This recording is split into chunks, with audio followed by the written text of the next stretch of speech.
मोदी आणि अमित शहा यांची भेट घेण्याची शक्यता आहे। उपमुख्यमंत्री पद सोडण्याबाबत चर्चा होण्याची शक्यता ही दृश्य दिल्लीतली आपण पाहतोय। दिल्लीमध्ये फडणवीस आता दाखल झालेले आहेत आणि थोड्याच वेळात ते अमित शहा आणि मोदींची भेट घेणार आहेत। चर्चा होईल या भेटीदरम्यान उपमुख्यमंत्री पद सोडण्याबाबत देखील चर्चा होईल। देवेंद्र फडणवीस यांचा या चर्चेनंतर या भेटीनंतर काय फैसला असणार यावर सगळ्यांचं लक्ष असणार आहे। ही दृश्य आपण दिल्लीमधली पाहतोय। दिल्लीमध्ये उपमुख्यमंत्री देवेंद्र फडणवीस आता दाखल झालेले आहेत आणि थोड्याच वेळात आजच ते मोदी आणि शहांची भेट घेण्याची शक्यता आहे।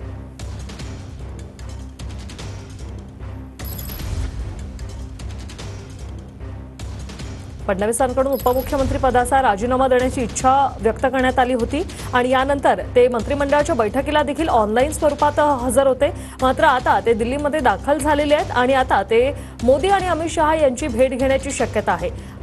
देवेंद्र फडणवीस आपल्या राजीनाम्याच्या निर्णयावर ठाम राहणार का की त्यांचा फैसला बदलणार हे पाहणं महत्त्वाचं असणार आहे। सध्या ते दिल्लीमध्ये दाखल झालेले आहेत। दिनेश दुखंडे आमचे प्रतिनिधी आपल्या सोबत जोडले गेलेले आहेत। दिनेश, काय सांगाल? उपमुख्यमंत्री पद सोडण्यावर आता चर्चा होण्याची शक्यता आहे, काय सविस्तर अपडेट?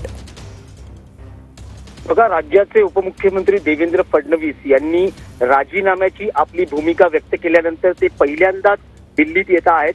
दिल्ली विमानतळावर त्यांचं आगमन झाल्यानंतर आता त्यांचा कॉन्व्हॉय हा दिल्ली अमित शहा आणि नरेंद्र मोदी यांच्या निवासस्थानाशी जाणार आहे आणि जी माहिती मिळते सायंकाळी आज त्यांची मोदी आणि शहा यांच्याशी चर्चा होणार आहे। एकूणच राज्यात जो भाजपचा पराभव झाला किंवा कमी जागा आल्या त्याची सर्व नैतिक जबाबदारी स्वीकारत देवेंद्र फडणवीस यांनी मला सरकारच्या जबाबदारीतून मोकळं करावं आणि विधानसभेसाठी मला पक्षासाठी काम करायचंय अशी। धन्यवाद दिनेश, तुम्ही दिलेल्या या माहितीसाठी।